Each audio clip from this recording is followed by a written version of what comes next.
Hi, thank you everybody for turning up. Let me mute my phone. Reminder to everybody else to do that. I am Kiran Stacey. I'm the political correspondent for The Guardian. And for this panel on family-friendly Britain, removing barriers to help families get on, I should probably say that more pertinently, I'm also father of a 6-year-old and a 3-year-old, which means I'm also very poor. I moved back to this country 6-7 months ago, having spent several years as a foreign correspondent for the Financial Times, only to find that London is possibly the one place in the world where it's more expensive to find childcare than Washington, D.C.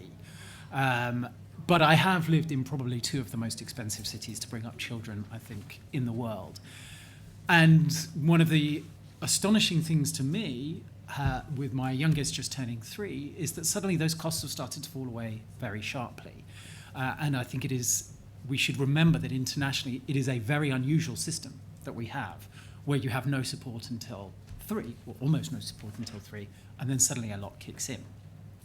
I spent my first few months in this job trying to figure out what Labour's big offer on childcare was going to be, only to find that Jeremy Hunt announced it in the budget, completely removing, I think, any plans that Labour have. So it's kind of interesting the way that debate has changed. We were told for months before that budget that there was not going to be an offer on childcare, and it has been very interesting to watch the way in which Laura's party has moved, I think.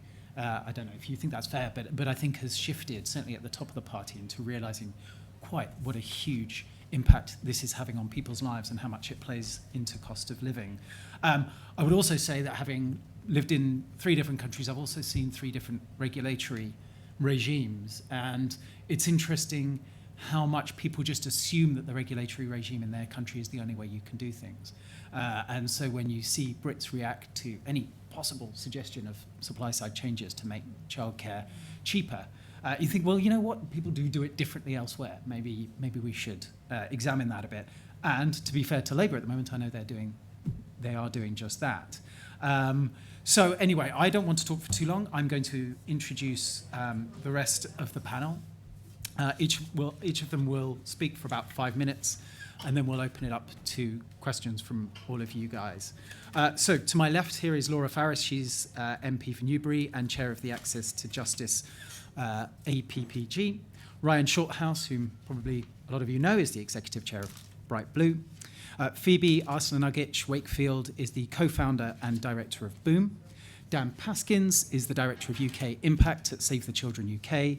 Luke Robert Black is the chairman of LGBT plus Conservatives and is going to be issuing us all invites to the party tonight, I hope. Indeed, absolutely.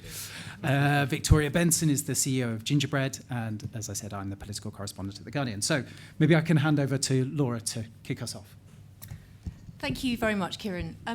Well, first of all, I've done conferences where I've talked about childcare, and I've done meetings.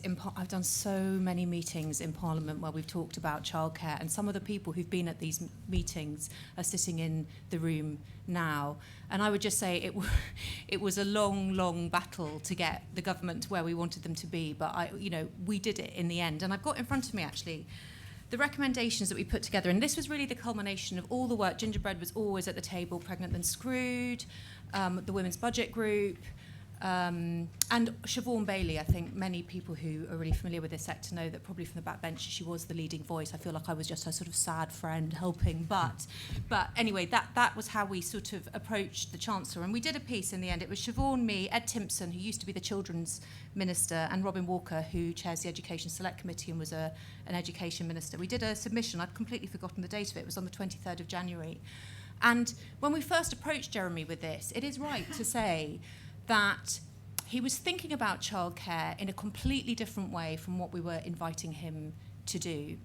And I think that it had taken some time to land the extraordinary pressure it was placing on household budgets for people who use formal childcare settings with preschool-aged children. It's on average 26% of their household income goes on childcare. Now, there's variation within that. And the reason why the costs in this country are so high, I suppose there's a kind of, it's quite difficult to see. There was definitely a degree of government underspend compared to equivalent countries. There was also the fact that we had a fragmented system. Anyone with young children will know that there was the sort of child tax credit, the tax-free credits, the free hours that you could only get at a certain point. But that led to a mishmash of a system that was extremely expensive. Also the fact that actually the free hours were underfunded, so nurseries were often having to charge parents more for the remaining hours. So people were still saying, well, I get my 3 hours, but I have quite a high overall childcare bill from the nursery. So we took some time to try and get the Treasury to see it that way. And so I just wanted to talk a little, because I think we can't really have this conversation in, all these questions in a way are historic, because the change that's happened, the 4 billion investment into childcare is the biggest investment in childcare that's ever been made in the history of this country. And I'll tell you why I think it addresses 3 or 4 critical points. First of all, it deals with what I thought was a glaring gap that Kiran actually alighted on in his introductory remarks, which is we have a system of statutory maternity leave where the mother's job is preserved during the 12 months that she's entitled to take. But for most households, childcare, a formal 3 hours arrangement doesn't kick in until your child's 3 years old. And so the immediate heavy cost comes when the child is at their youngest. And when we looked at the kind of graph of what people were spending, it was for 1 and 2 year olds that it was particularly high. And I've seen so many people in my constituency either saying the cost of childcare was equivalent to their net income, therefore it wasn't worth working, or it was more than their net income. And the people usually saying that to me would be the mums. And that has an enormous impact on the labour market. I know that there are sort of countervailing voices, and I respect and appreciate this, and every mum knows it, that of course you want time with your children. But I do think that childcare had become a barrier to employment. And I do think that women particularly were either not working or working at jobs that were below their skill set because they offered manageable hours and a way of compromising on their childcare, their childcare arrangements to keep the costs down rather than reaching their potential. I think actually ultimately it was having a detrimental effect on women's participation in the labour market. And it's not just about women doing jobs that are below their skill set or part-time. The problem with working part-time, if you do it for an extended period of time, is that you're much less likely to get promoted, you're much less likely to see your earnings rise. Even if as a household you can accommodate that, it will have ramifications for your pension savings later on. And there are huge structural sort of inequalities that ripple beneath all of this and actually stem, not exclusively, but partially from the childcare issue.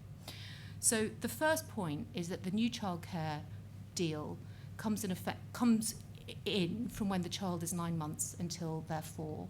It's 33 hours per week. It's worth on average £6,500 per year to the mother of a 1 or 2 year old child. So I think that's very significant. The other thing that was critical and was a really important concession to get from the award to get from the Treasury was to increase the funding for nursery so that they were getting a per hour amount that was more realistic for the workforce, together with a huge workforce expansion plan, and that's coming into train now. The other point was on universal credit. I'm sure, Gingerbread, you're more than familiar with all of this, but there were 2 really important changes. The first was the fact that if you were on universal credit and got work, you couldn't get your childcare entitlement. I can't remember how long it was, but you had to pay up front for several weeks before you could get it in arrears. And in fact, that just had a kind of chilling effect because people on universal credit don't have loads of upfront money. That's the point. And so they couldn't do that and would just not opt for work. Now they can get it from day one. And also the increase in the amount of childcare you can get, which is a really significant hike, actually. I've got the figures here.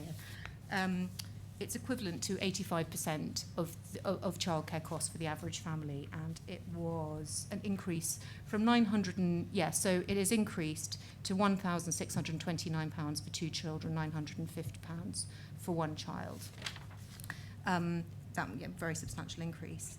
And the other thing that was, I think, a really important part of our ask, the final thing that I'll say, was childminders who are very sort of almost unsung heroes of the childcare sector because they don't operate within the same strictures as the formal nursery setting, which often have a 6 p.m. cut-off time. They're much more likely to be able to offer flexibility.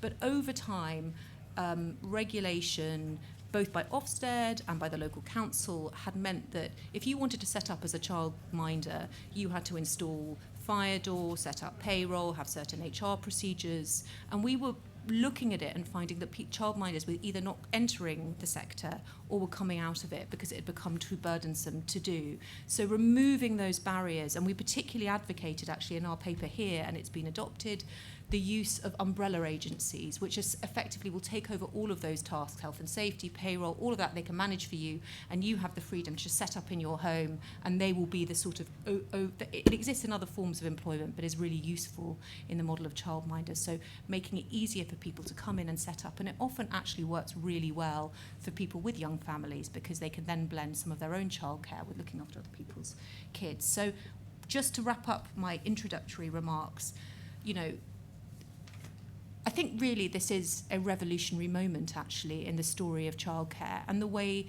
that the state has understood its own role in supporting young families, and it is directly linked to the labour market. And I suppose one of the reasons I feel so strongly about it is that I used to chair the Women and Work APPG with Jess Phillips, and one of the things that we didn't always want to talk about childcare, but so often everything that we would do in those sessions would come back to it.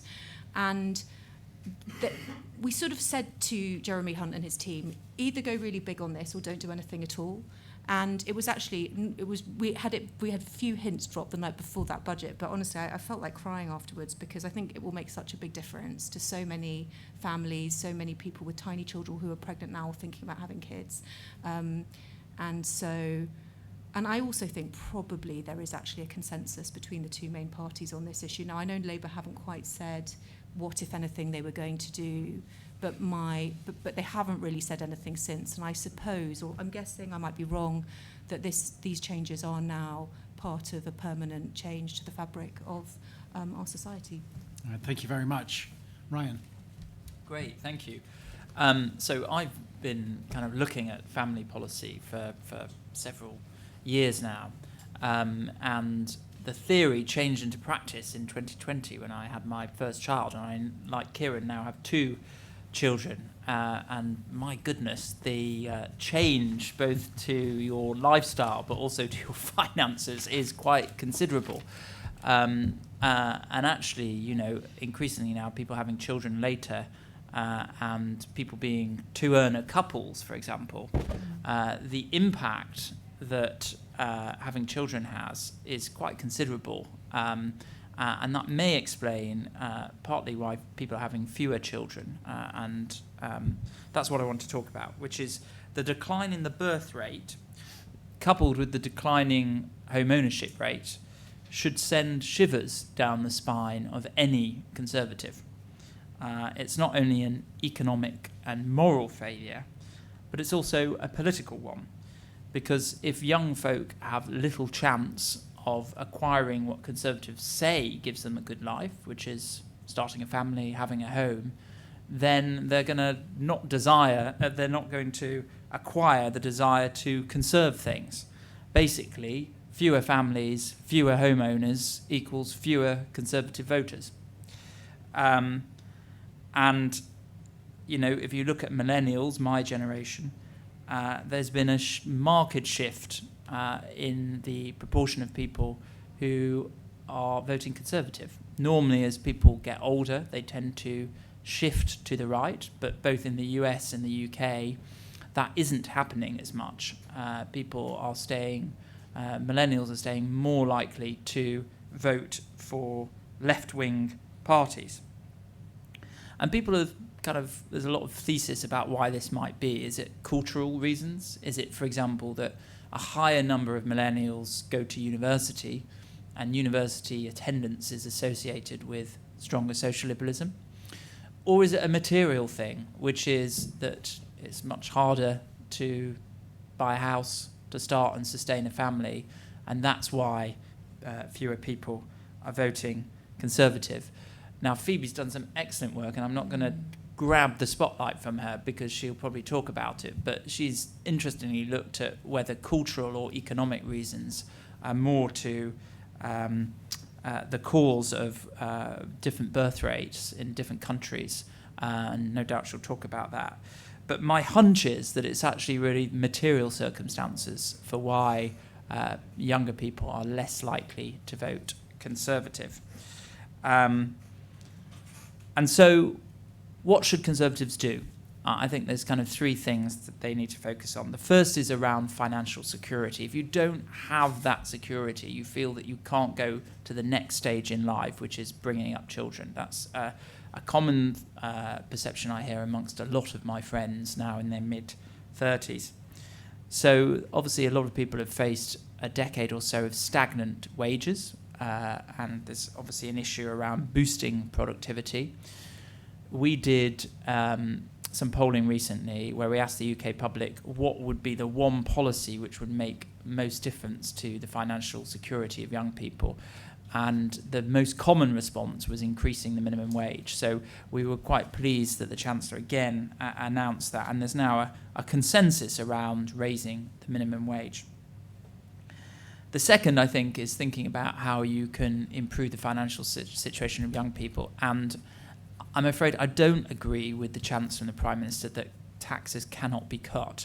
I don't think you should have unfunded tax cuts, but you certainly can have funded tax cuts. And when we do have those funded tax cuts, they should be directed at working age people and younger people, thinking about income tax and national insurance. The marginal tax rates that a lot of young people face, particularly if they have student loans, is frighteningly high. And that, not inheritance tax cuts, for example, should be the focus, both for kind of moral reasons, but also for pro-family reasons. You know, an inheritance tax cut benefits people who are already affluent and comfortable. If we want to help people start families, we need to be focusing on tax cuts for younger people.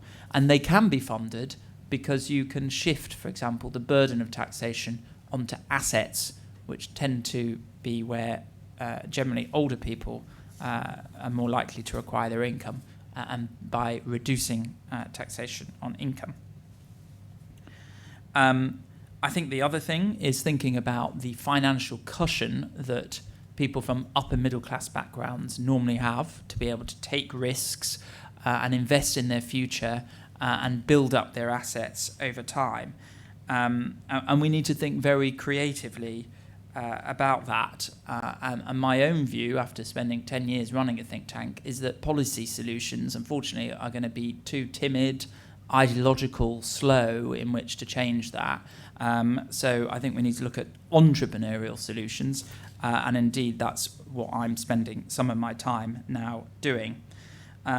So that's financial security. The second is around housing, firm foundations in which to bring up children.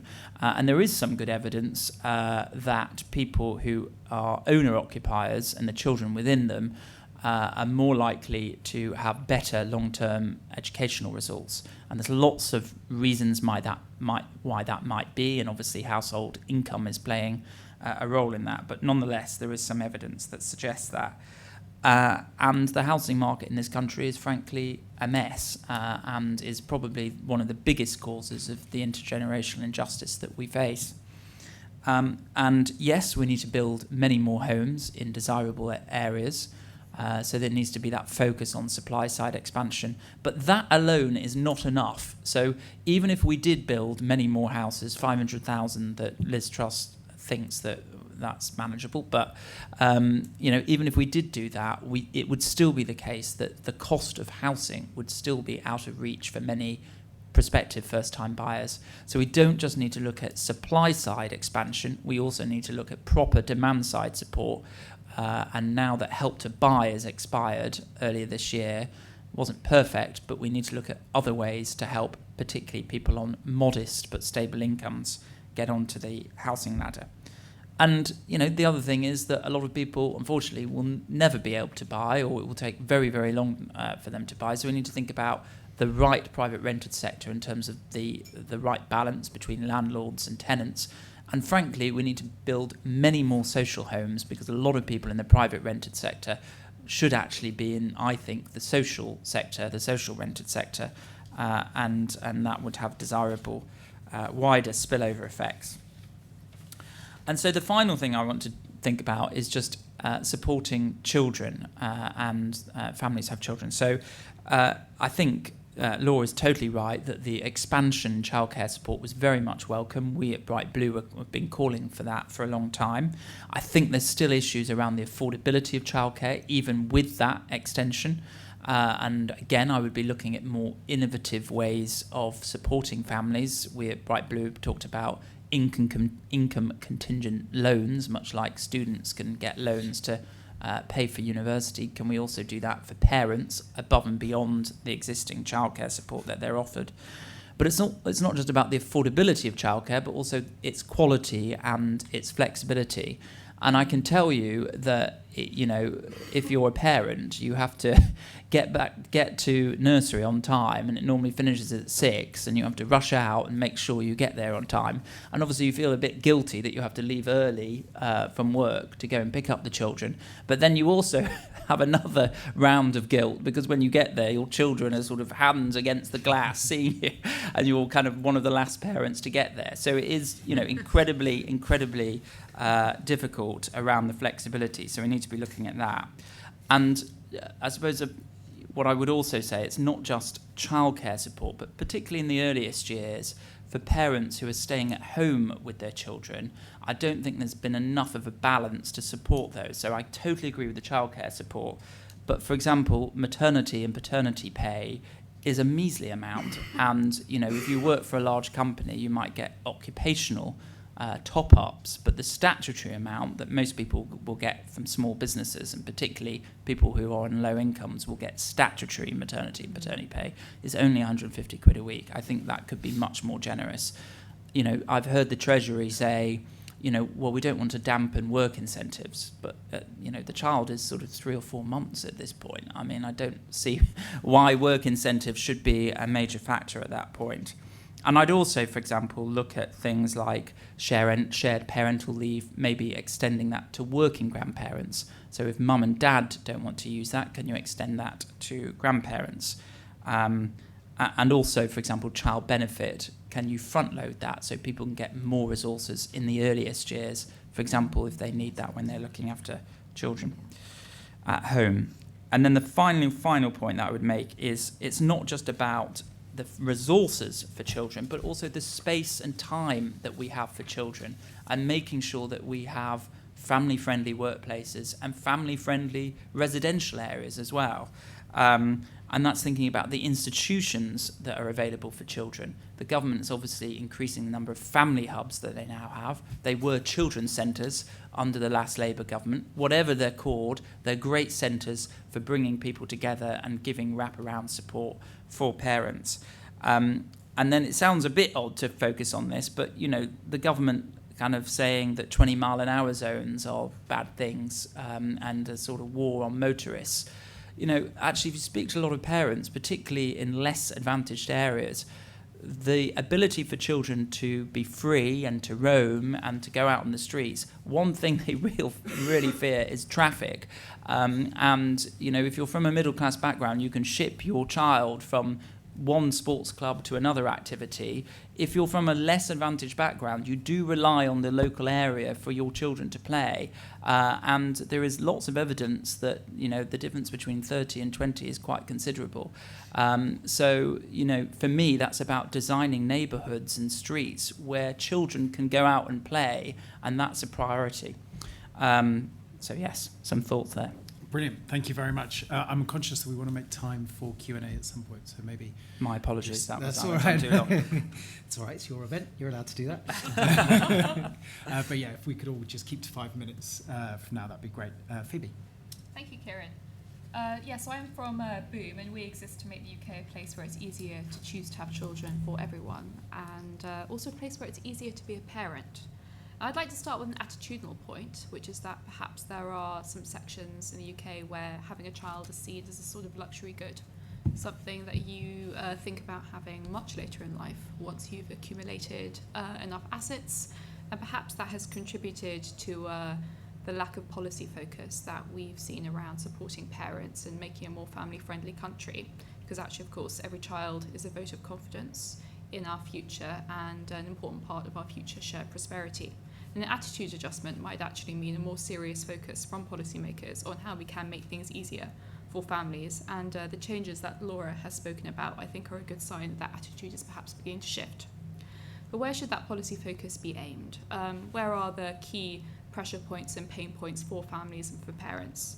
Housing is a very obvious one, which Ryan has spoken about, and I won't go into detail because also Bright Blue had a very good event about it earlier today. But now that I'm doing Boom, people come up and sort of tell me their housing horror stories and how this affects their decisions to have children or to grow their families. I was speaking to someone last week who is waiting for approval on having a room added to their house, which is actually quite a nice position to be in many ways, but sort of feels that the council is in charge of deciding whether or not they get to grow their family. Childcare costs, again, Laura's spoken about this and so has Ryan. Just to highlight some really quite poignant research from the pressure group Pregnant Then Screwed, which Laura also mentioned, really brilliant group. 60% of women who've had an abortion over the past 5 years cite childcare costs as a contributing reason for that. 76% of single mothers. And there are 17% of women who say that it was the actual main reason that they decided to have an abortion. And that we sort of have a system, a distorted system, where women aren't able to have wanted children because of childcare is clearly not a situation that any of us want to be in. Laura touched on childminders and the regulations and difficulties that they face. The number of childminders in the UK declined by 35% between 2015 and 2020. 16,000 people who decide to go and do something else.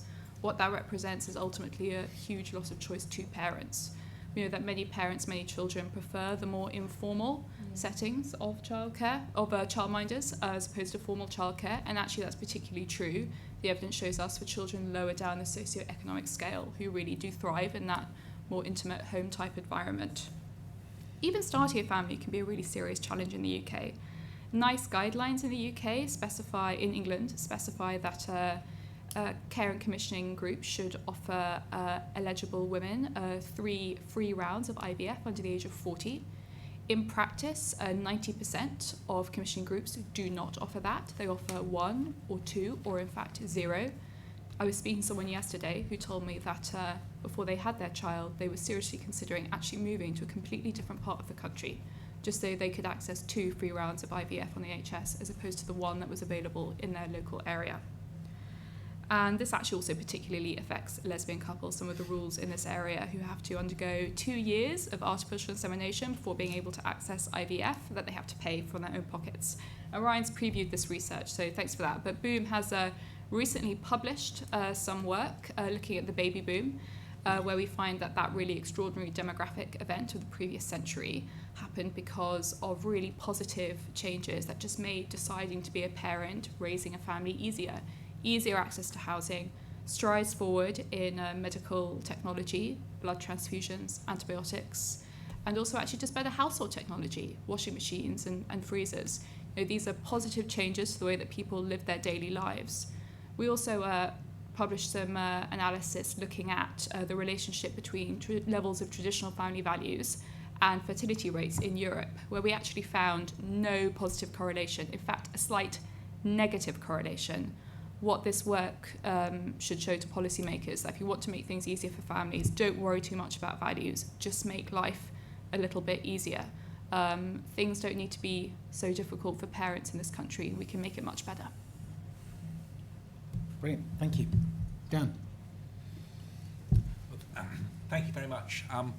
And I'm Dan Paskins. I work for Save the Children. Save the Children, obviously, we're known for our work all around the world. In the UK, our focus is on helping children have the best start in life and also on tackling child poverty. So very much related, obviously, to what we're talking about today. My children are 11 and 10, so I've experienced both kind of the sort of preschool and primary school sort of childcare. For those panellists with younger children, I have good news for your future about affordability, but I have bad news about flexibility, and in particular, make sure you don't have any other plans for 3:15 Monday to Friday. I just want to start actually with how much has been achieved over the last 13 years to support families. And I think I'm not only the first person on this panel today, so I might be the first person at this conference to talk about this, but let's see. So it's easy to forget all these things. So from shared parental leave to equal marriage, recognising the diversity of the modern modern families. Most children growing up in families where at least one parent or caregiver is working, with all the benefits we know about that, and a simplified social security system to support that. Expanded eligibility to free school meals. Bold action in times of crisis, like the COVID pandemic, to support families with furlough, universal credit uplift. Schools reform, driving up standards. The biggest ever expansion of childcare, as we've heard. And actually, all of these areas, a high degree of political consensus, and it's really unthinkable that any of these things would be gone backwards. They're not areas of live political debate. And it's important to recognise that we are building on a lot of sort of successes. But, and of course there is a but to this, there are still too many children, too many families having a really tough time at the moment. Child poverty, 9 children on average out of every class of 30 living in poverty. Those that maybe thought they would never experience poverty, experiencing cost of living crisis, those that are maybe just above the official threshold, but having a really good time. We've heard about many of the pressures already. And I think one thing that tells us is that there needs to be a really crucial focus on delivery and on listening to what matters to families. There's been some really good achievements, there's been some really good ambition, but it doesn't mean anything to families unless it actually translates into practice. And that's why I think the childcare investment that's been announced, it is really welcome. It is a really big sort of step forward, but it needs to be the first step, not the end of the story. It needs to be part of a set of reforms carrying on for many years ahead as part of a wider ambitious vision. Just an example from a sort of family that we work with. The sort of families that we work with are often sort of struggling financially, but are immensely aspirational, really want to do what's best for their children. And one family said that they used a grant from Save the Children to enable to keep their oldest child in nursery. The cost was high, but education is important. He was an isolated, scared child. Now he talks in sentences, he plays with other children, and he talks. And we know for a fact that because he has had that experience, that will mean that he will start school ready to learn, he's more likely to succeed, more likely to thrive all through his life. But it should not take a grant from a charity to make that possible. That should be a right for every single child. 5 years ago, we started a campaign, and it wasn't led by us as a charity. It was led by a group of mums who were in receipt of universal credit and experienced the interaction between universal credit and the childcare system, which has been acknowledged, is not as it should be. It's called a Mums on a Mission campaign, and for five years they campaigned. They were told first of all it was impossible, then they were told well there wasn't the money. Then they were told they had to convince the Treasury, and then earlier this year the Treasury did get convinced, and the efforts of many MPs to make that happen are really important. It's a really significant sort of step forward. And what kept those mums going during all that time, when frankly I thought there wasn't any prospect of success, I think many of them thought that, was that sense of being part of a community, of being people who, like, they sort of started off just from their own experience, but their kids were older. Like, it's not actually going to benefit them, those changes, but they know they were making a difference for other children. If you really root reforms and root changes in the lived experience of people, particularly families who are struggling, you get much better policy outcomes and you turn them into practice. So this childcare system needs investment, it needs reform. We worked with the Institute of Public Policy Research to publish plans for a universal childcare guarantee. Some of the sort of steps in that report were incorporated into the announcements earlier this year, and it was great to see that. We're now doing sort of further work, as I know many of others are, looking at the issues of how do you build on this in terms of increased affordability, in terms of increased quality of provision, everything that means to the workforce, and in terms of increased flexibility, and all with a focus on children's best outcomes for children. Just a couple of first steps towards this in terms of immediate debates. We'd like to see the expansion of the sort of current offer to those families who are in education and training. This feels like a sort of odd exemption. This feels like something which is very much going with the grain of the policy, should be relatively straightforward to put in. And similarly, we want to make sure to see that the social security benefits are uprated in line with inflation later this year. Given the pressures families are under, a further cut to that would be clearly make things harder. And just as a last point, there are so many people who are sick and tired of seeing politicians arguing when they're finding it so hard to raise a family, and there's so much division and so much kind of argument. It really sort of turns people off. But I think what this area shows, what the work that's been done, the areas of political consensus, the different ways that parties have put forward ideas to help families. It shows a different way of doing things. So I think the opportunity to make sure that help for families, removing those barriers, is an area. It shows the benefits of building consensus, of putting forward bold and ambitious ideas, and of each successive government building on what has already been achieved, offers not just a way to help families, but an inspiring model for the future. Brilliant. Thank you very much. Luke. Hello, good evening, everybody. My name is Luke Robert-Black, and I'm the chairman of the LGBT+ Conservatives. And it is a delight to speak about families this evening, because I think the United Kingdom is a family-friendly place. The United Kingdom has voted Conservative for several elections, and a lot of people in the United Kingdom are Conservatives, and Conservatives believe in families. But I do think there's a lot more that we can do to make it more family-friendly. We've got to the position where we are today because I think there's been a compound impact of different external things that have made having a family much more difficult. Firstly, childcare is simply far too expensive. For a lot of my friends, I admit I'm in my 30s, we are all exploring and looking at starting our own families. Having childcare is essentially becoming as expensive as sending your children to a fee-paying school. That sounds extreme, but that's genuinely how much it is. And when you looked at the experiences during COVID, for example, and how people were struggling to manage a job whilst looking after children, it really is a necessity to have childcare if you wish to maintain a career. And as Conservatives, we should want people to be able to juggle both of those things simultaneously. Also, housing is a huge external factor in what is making the UK a difficult place to have a family. Not just because of the costs, and I think we've talked about some of that this evening, but actually the social impact of housing in the UK at the moment.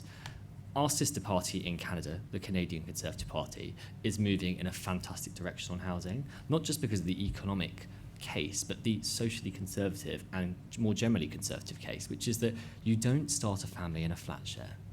You don't get married in a flat share. You don't move to this next stage of your life when there are 6 of you towards the age of your 20s, all living together under the same roof, paying nearly 50% of your wage after tax on rent. That is why it is becoming significantly more difficult. And then thirdly, those compound impacts that come together that make it difficult, there are other ones that make it more challenging too. And if you're getting towards the end of your 20s, your early 30s, and you are female, there is an element of a biological clock that begins to tick for some of my friends. Some of my friends have realised that it is going to be much more difficult for them to conceive naturally, and people have spoken about IVF. But also some of my friends are also now looking at freezing their eggs, which is a very costly and not necessarily guaranteed way to conceive naturally, and are therefore looking to me as a gay man and asking for tips on adoption. And I say to them, well, unfortunately, this is a very long process as well. This takes years. So here's the issue. It's a compound impact. Childcare is too expensive. Housing is too expensive. And by the time you find yourself in a position where you may be able to financially have children, it may possibly be too late for you to conceive naturally. Or if you're like me and there are some biological restraints on how you might go about to do that, it will take a few more years as well. So you get to the point where people are in their mid-30s and they are then in a position to start doing that. And I think that is a real shame. But it isn't all negative. I think there are some really fantastic right-wing, centre-right, whatever you want to call them, solutions to improving this. And we need only look to the Canadian Conservatives again. We can remove the state from our housing market more. There is too much regulation that's preventing housing from being built. There is too much weight given to very small, localised minorities that are preventing things from being built. And the compound impact of the atomistic different groups of localised people that are angry about 200 or 300 houses being built down the end of the road, or all of those thousands of people combined, that is making it more difficult to build. So we can look to the Canadian Conservatives and see how they are encouraging house building through tax cuts, through giving local authorities that are building more extra money, and removing regulation and planning and making things leaner. And then that carries over into childcare too. The ratio in childcare in terms of the staff in a formal childcare facility is very high here in the United Kingdom. We need only look to the Swedish Conservatives, the moderates, that have looked at ways in which you can reduce the ratios in childcare, which will obviously make childcare much more cheaper. But it's also great to hear people speaking about informal childcare as well, in the form of childminders. Again, another example of where there is too much government involved. I've read stories from some of my friends who are getting childminders in to say that the childminder is expected to keep some kind of food diary of those children on a weekly basis. The level of screening required is at times a little excessive, and it's putting people off from going down that route. It's meaning that there is less opportunity to have childminders, so people are falling onto the formal childcare, which, as I've said, is very expensive. So we can start to remove the state from childcare as well. And then thirdly, it gets on to my third point, again, to make it easier for LGBT couples. I am a gay man, so it is a bit more challenging for me insofar that my boyfriend and I don't have the right equipment. It is slightly easier for lesbian couples because they can get a sperm donor. But for Jake and I, we need to do two things. We need to find an egg donor. We need to find someone to carry the child. At the moment in the UK, there's no way of establishing a formal kind of contract really with surrogates to ensure that everybody is protected. And I know that there are ethical issues with that, but that's something that I think needs to be looked at. But also secondly, as we've begun to look at adoption, it's extremely intimidating. The time that you need to go through the process is very, very long. There is a lot of pressure that I have received from my local authorities to consider a child that is significantly older than I would hope. And I know it sounds a bit flippant, but to have got to the stage where I'm in my 30s, and now I'm very grateful to be in a position where I can probably begin to have children, to then be told that I should actually maybe adopt someone as old as 10 does feel a little bit unfair. So there are things that we can do, and it's to remove the state, remove government. It's Tory thinking, it's right-wing thinking. We believe in personal responsibility, so I'd like to see a little more of that. And just before I finish, there was one more thing I just wanted to quickly pick up on. I know that there's a lot of things that go in to try and increase the minimum wage, to try and lower taxes, to try and give subsidy towards childcare. What my fear is that merely juices demand, and that any extra money in the way of a wage increase or any extra money in the way of reduced tax burden will simply get gobbled up by the childcare costs and the housing. So I think we are at a junction for the party. It's great to see us talking about families. I think that's fantastic. But I think there are some conservative solutions to this, and I really hope that the government starts to go down that route, and it sounds like they might be. Thank you. Thank you very much. Victoria. Thank you. Is that working? I think I can win on the children. I've got 6 children, and I have experienced practically every single kind of childcare over the period of my parent life. In lots of ways, it's a lot easier now than when I had my first child, and I had to go back to work full-time when he was 5 months old, so there have been some improvements. Anyway, so I'm Chief Exec of Gingerbread, and we support single parents through our advice line and other services, and also through our campaigning and policy work. And families come in all shapes and sizes, of course, and there are nearly 2 million single parents in the UK. And many of them tell us that they feel very forgotten by the government, and they feel that policy doesn't support them. And of course, it's really vital that the government does support single parent families. Life is really hard already for single parents. They're some of the poorest families in the UK. And when your universal credit is rolled out fully, 90% of single parents will be on it. The median income is around £15,500. So, you know, they're really struggling. And things have got worse for them over the cost of living crisis. I should say nearly 70% of single parents are in work. So it isn't the issue that they're unemployed. They're working. And we know that many single parents are hugely struggling. Around 44% of the children of single parents are in poverty, and that's nearly double the rate of those in couple families. And 1 in 5 single parents are relying on credit just to afford the essentials, and that includes childcare. We hear of people who are putting their nursery bills on a credit card. And so they really do need urgent support from this government. One of the things that the government could do is scrap the 2-child limit. 50% of those affected by this policy are single parents. And there's, of course, no proof that this actually works in the way that it's intended to, but yet it has a huge punitive negative effect, and also affects the mental health of parents hugely. Secondly, we we would call for an increase in the amount of universal credit paid. The £20 a week universal credit uplift that was put in place during the pandemic really helped single parents, and things are much worse now than they were then. So we would really like to see some similar urgent support.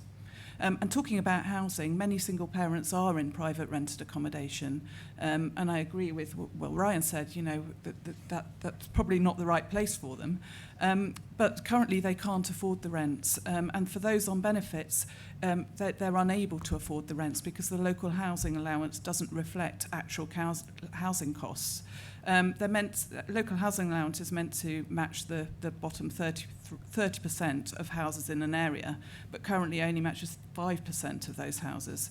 And we're hearing from single parents that they can't afford decent accommodation, although they're having to move out of the area where their support network and their children's schools are. And we know that policy change can support single parents, and you know, an example of that is the recent announcements about the upfront costs of childcare, which we were calling for years, and which we know will mean that more single parents can stay and work, but more needs to be done. I can't not mention child maintenance if we're talking about single parents. This continues to be a huge issue, and since its formation in 2012 of the CMS, 547 million of unpaid maintenance has accumulated.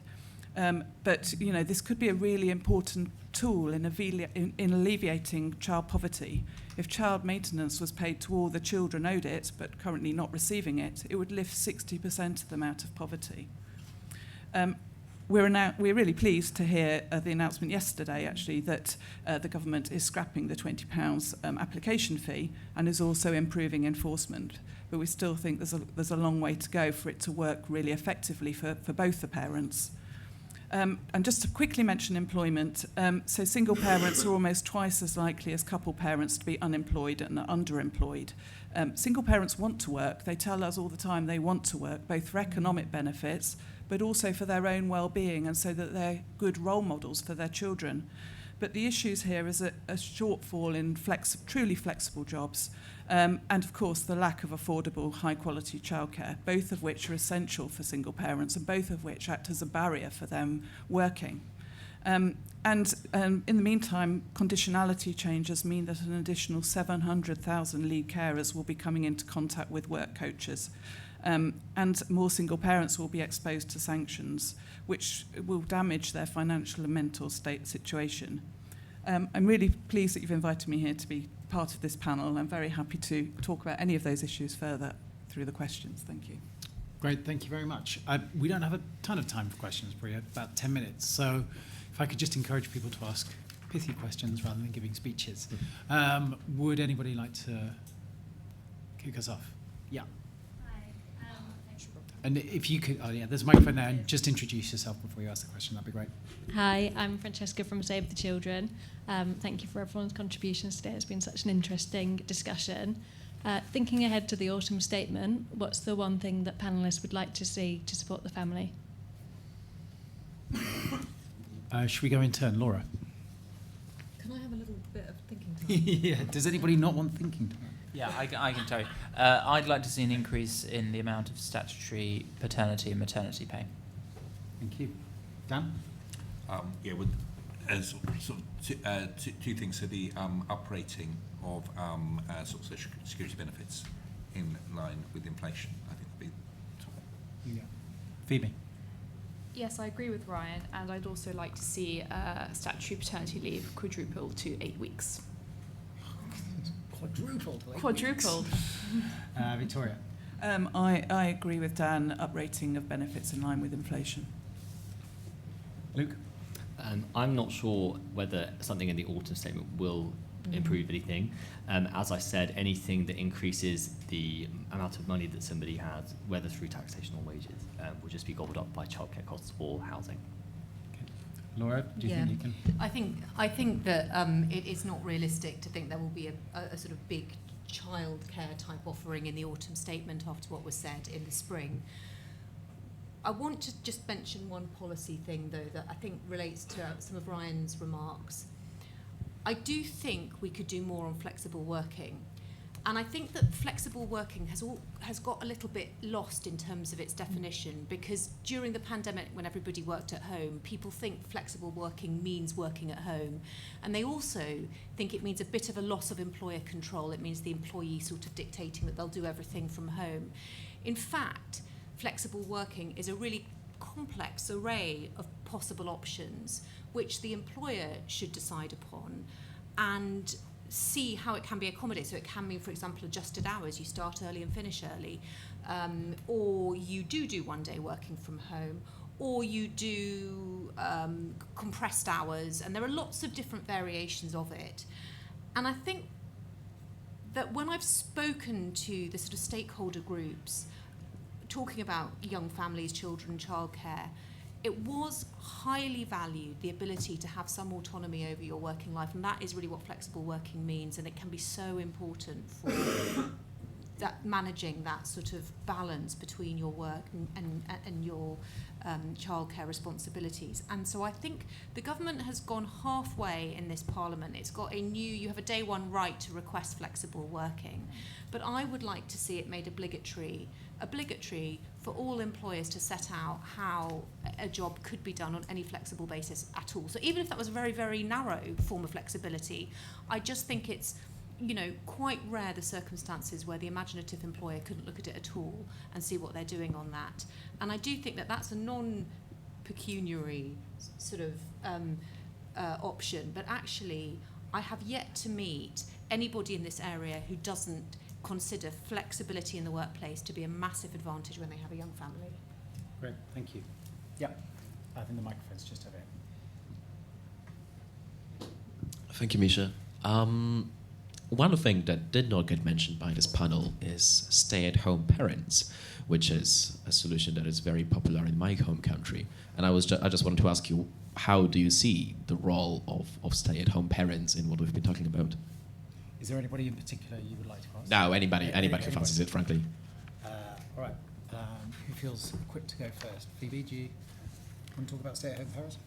Well, I think what I talk about, which is perhaps not directly an answer to your question, but just thinking about how quickly we move primary carers on universal credit back to work, or whether or not that is actually too fast. And we are mainly, of course, talking about mothers. I mean, by the time that a child is 3, they need to be looking for work 16 hours a week or working 16 hours a week. And at 4, that goes up to 25. And I do wonder if actually there is space for a different kind of labour market activation policy, perhaps encourages women to maintain, identify skills and think about what type of work it is that they'd like to do, but also understands that actually to spend those first 2, 3, 4 years still at home with their child may actually be the right thing for many parents and a valid choice. Thanks, Brian. Yeah, I mean, I did mention a bit of the sort of support which I think stay-at-home parents should be entitled to. I mean, what I've noticed a little bit in political discourse is that childcare support, by expanding childcare support, you're incentivising stay-at-home mums to come into work, and it's a kind of attack on stay-at-home mums. I don't believe that that's the case. I think what you need to do is increase the amount of childcare support so people who genuinely do want to go back into work have the choice to which to do so. But equally, I do think there's more that you can do, like front-loading child benefit, increasing paternity pay, even transferable tax allowance that couples can get who are married. I'd say non-married couples should be entitled to that, and it should be more generous. So that would help stay-at-home parents in that sense. So, for me, the key is that people have choice, and at the moment, people feel either way that they don't have that choice, and policies should be there to support them. Laura, you were saying you agree. I agree. I don't think that the childcare stuff is an attack on working parents. I think the way that the argument is structured within the party, and there is a disagreement on this, is whether there should be more financial incentives to stay at home. And I do think that there is some merit in the argument that there should be tax breaks available for families, for couples when they have children, and that the tax system should look at the household overall in recognition of the fact that, but immediately you get into, but what about the fragmented family? I'm sure Gingerbread have something to say about that. So I've sort of only ever half been interested in this argument, if I'm totally honest, because I think you get into problems quite quickly, and that's not me ducking it. The government doesn't stop people from staying at home, but I can't see the force in an argument that creates a huge financial package to incentivise it. And also, I think because I've done so much, I suppose because I'm a feminist, I don't have, I don't necessarily have a very emotional view that women should be at home with their children for years and years. And I know people will disagree with that, and I respect it, but that's my view. Sorry. One thing I've noticed is how often this question, which is about stay-at-home parents, becomes one about stay-at-home mothers. Yeah. If you go to a toddler group, though, it is true that by far the highest proportion of parents will be women. Yeah. But I've noticed, some members of your party stood up after the budget and said, this is not incentivising stay-at-home parents. So I thought, oh, great, are we going to hear about paternity leave? But no, we heard a lot about why women should stay at home instead. But anyway, that's my own. Victoria, did you want to? So obviously, if you're incentivising couple parents, then you need to be incentivising single parents to stay at home as well. I think the issue is one of choice. Parents should have the choice if they want to stay at home. Mothers should have the choice if they want to stay at home. Clearly, many mothers don't have that choice because of the cost of living, and they have to pay the mortgage. For single parents, just to say, with the new conditionality rules that are going to come into force, they will now have to work 30 hours when their child's 3, which seems to remove any choice for single parents, and will cause a huge amount of stress, especially given that the childcare system isn't there to support it just yet. So I would say single parents have less choice than any other parents, and it's something that, of course, really concerns them, because they're only a single parent because they've got children, and they're most interested in the well-being of their children, and for many of them they feel that they're not supporting their child as they should be, often through very traumatic circumstances, if they've left an abusive relationship, for example, if they have to go to work for 30 hours that week. Thanks. I think there is one more person who wants to ask a question, and we are coming to the end of our time. So maybe have we got time for one last one? Is that?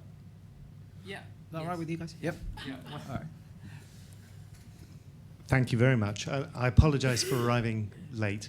I'm Vice Chair of the Bar, Sam Townend, and I just want to ask you about one particular issue, which I know Laura already knows quite a bit about, which is the family justice system and the fact that at the moment you've got, from inception to conclusion of a custody trial, it takes 45 weeks, and the damage that has on the children involved. And I just wondered if you had any reflections on that as a panel, and whether or not actually, if we're talking about a discrete investment of money, those particular individuals, of which there are only hundreds or thousands, not millions, that might make a really big difference.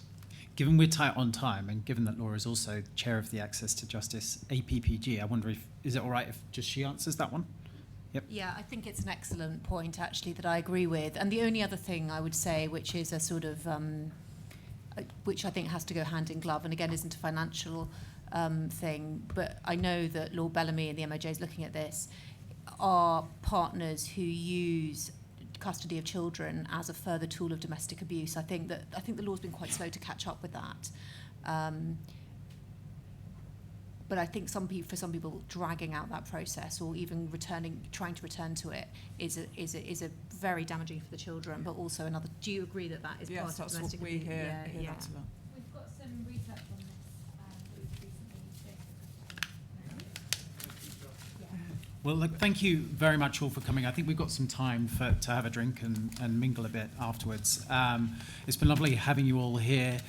It's interesting, a lot of us around this table and in this room are obviously struggling with exactly the same issues, but it's also been good to hear from people who've been there before and hear how things have actually got better as well in the last few decades. So thanks very much, everybody, and please enjoy a drink.